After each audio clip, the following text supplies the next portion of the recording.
It's Moji.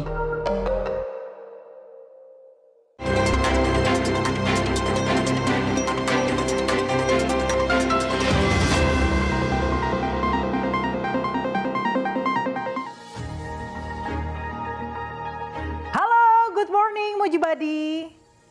Ada berita baik nih untuk pengguna LRT Jabodebek. Kemenhub resmi menetapkan tarif LRT Jabodebek yang beroperasi penuh Agustus mendatang dengan tarif minimal Rp5.000 hingga tarif maksimal terjauh pada stasiun Duku Atas ke Jatimulya sebesar Rp24.600. Nah, semoga dengan adanya hal ini pemerintah terus meningkatkan kenyamanan moda transportasi kita ya Moji Badi. Tentunya hari ini kembali lagi bersama saya Syahnas Aprilia dan inilah Moji Pagi selengkapnya. Di informasi pertama kita untuk hari ini, polisi mengamankan 3 pemuda yang diduga menganiaya seorang dokter kepala puskesmas di Sampang, Jawa Timur. Ketiga mahasiswa itu merasa korban telah menghina keluarga pasien. Di informasi selanjutnya, Moji Badi, teka-teki kasus mayat perempuan dalam karung yang ditemukan di area persawahan Desa Bulu Pasar, Kediri, Jawa Timur akhirnya terungkap. Pelaku rupanya ayah kandung korban yang mengaku sakit hati dengan perkataan anak perempuannya tersebut. Kita beralih ke informasi lainnya Moji Badi. Kericuhan mewarnai reka ulang pembunuhan wanita yang jasadnya ditemukan dalam karung plastik di sebuah rumah kontrakan di Bandung, Jawa Barat. Keributan terjadi lantaran keluarga korban berusaha menghakimi tersangka. 4 orang wanita diamankan Polres Sukabumi, Jawa Barat atas tindak pidana perdagangan orang. Keempatnya dibekuk atas laporan 2 orang korban yang berhasil pulang ke tanah air. Beralih ke informasi lainnya, para penjudi sabung ayam di wilayah Lombok Timur mendadak kocar-kacir saat arena yang mereka gunakan untuk taruhan dikepung oleh polisi. Puluhan pria pun diamankan. Moji Badi, jangan kemana-mana terlebih dahulu karena Moji Pagi akan segera kembali dengan informasi mengenai perburuan polisi terhadap seorang pria yang menganiaya istrinya yang sedang hamil. Informasi akan hadir sesaat lagi.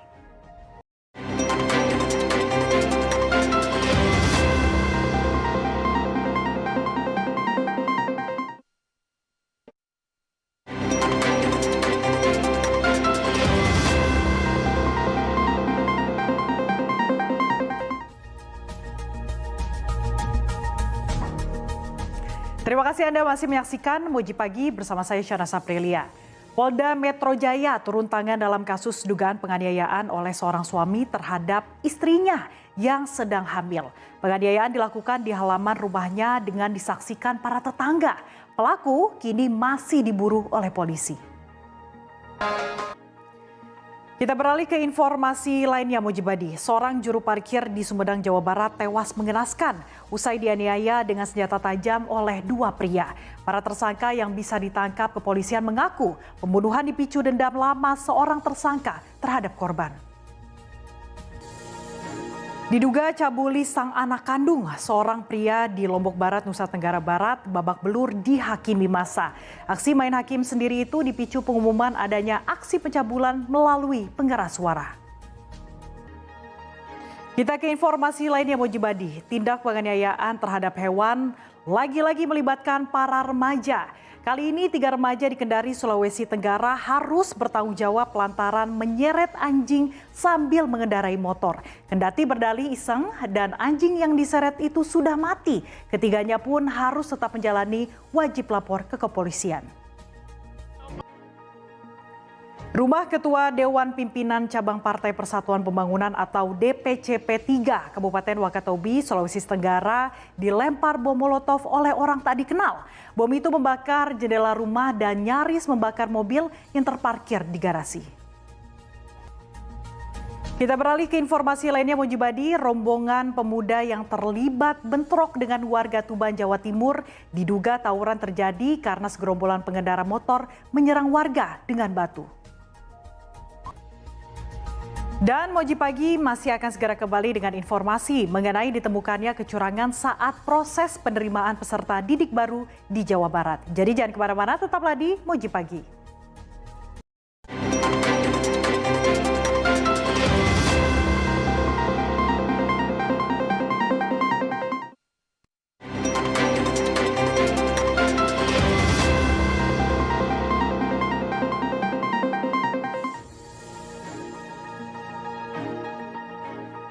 Terima kasih Anda masih bersama saya Syara Saprilia dalam Moji Pagi.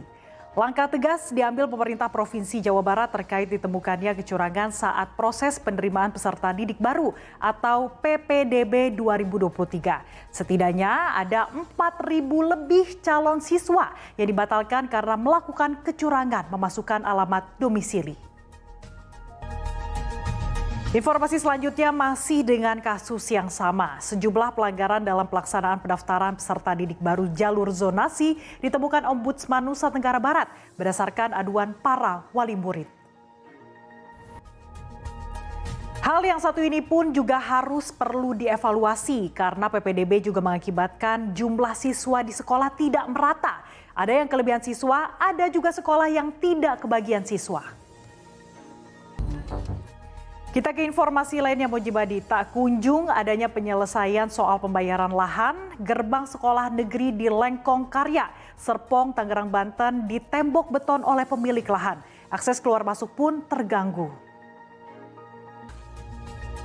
Selasa malam telah terjadi kecelakaan kereta api yang menghantam sebuah truk di perlintasan jembatan Madukoro, Semarang, Jawa Tengah. Belum pasti adanya korban jiwa atau tidak. Menko Perekonomian sekaligus Ketua Umum Partai Golkar Airlangga Hartarto bertemu dengan Capres PDIP Ganjar Pranowo di kantor Kemenko Perekonomian di Jakarta. Inilah dia selengkapnya di Pilih Indonesia.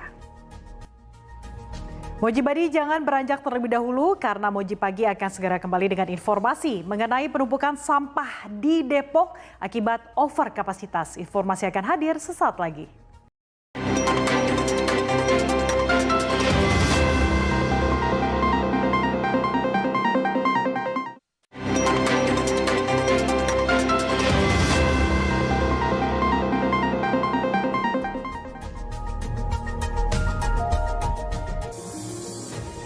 Kembali lagi di Moji Pagi bersama saya Syara Saprilia. Sejumlah tempat pembuangan sampah sementara di Depok, Jawa Barat berserakan hampir di badan jalan. Persoalan menumpuknya sampah di Depok akibat over kapasitas di tempat pembuangan sampah akhir di Cipayung. Di informasi lainnya, sejak dijanjikan Menteri Perdagangan telur ayam akan stabil di akhir bulan lalu, masyarakat belum juga menemukan harga telur ayam yang kembali normal. Moji Badi, hendaklah selalu berhati-hati. Diduga akibat korsleting listrik, 8 ruko ludes terbakar Selasa pagi. Seperti tidak ada kapok-kapoknya, pengendara motor tetap saja masuk ke jalur Transjakarta. Mereka pun kocar-kacir saat melihat petugas di ujung jalan. Beralih ke informasi lain, seekor tapir yang menjadi satwa dilindungi jatuh di saluran irigasi di kawasan pesisir selatan Sumatera Barat. Warga pun ramai-ramai menolong dan mengeluarkannya agar bisa dikembalikan ke hutan. Moji Badi, warga negara asing kembali berulah di Pulau Dewata, Bali. Kali ini seorang WNA berjalan kaki di jalur tol Bali Mandara. Dan setelah ini kami akan menginformasikan dengan kembali hadirnya festival mode terbesar GF3. Jadi jangan kemana-mana, tetaplah di Moji Pagi.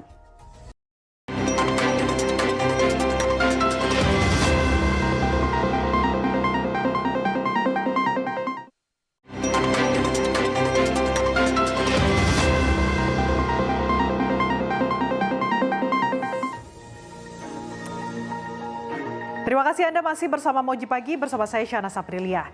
GF3 merupakan festival mode terbesar yang digelar rutin setiap tahun yang melibatkan ratusan pengrajin UMKM, desainer lokal berbakat juga terkemuka. Dan berikut informasi selengkapnya. Wah, keren banget ya Moji Badi, semakin bangga nih sama desainer lokal asal Indonesia.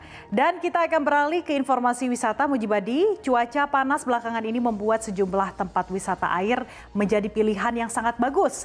Salah satunya wisata air panorama di Kabupaten Boyolali, Jawa Tengah. Selain bisa berendam dalam sejuknya air dari sumber mata air alami, kita juga bisa bermain dan mencari ikan. Wah, seru banget ya Moji Badi. Dan untuk perakiraan cuaca hari ini, cuaca cerah diperkirakan akan menyelimuti seluruh wilayah DKI Jakarta pada hari ini, mulai pagi hingga malam hari. Begitu juga dengan keempat daerah penyangga Jakarta, baik Bogor, Tangerang, Bekasi, serta Depok. Dan berikut perakiraan cuaca yang telah kami rangkum dari laman BMKG.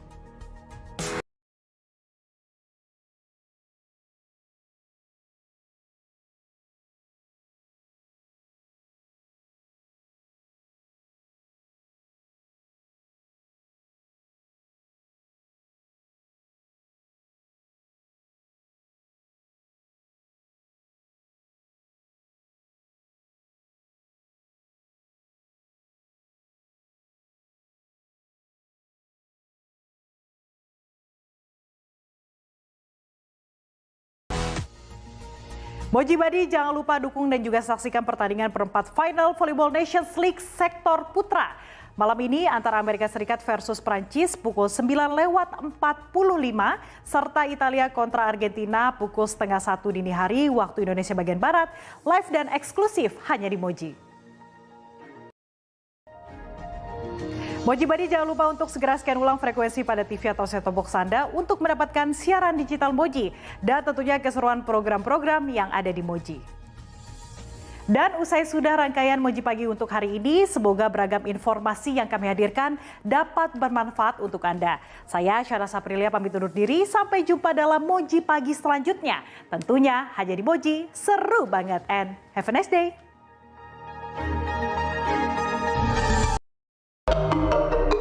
It's Moji.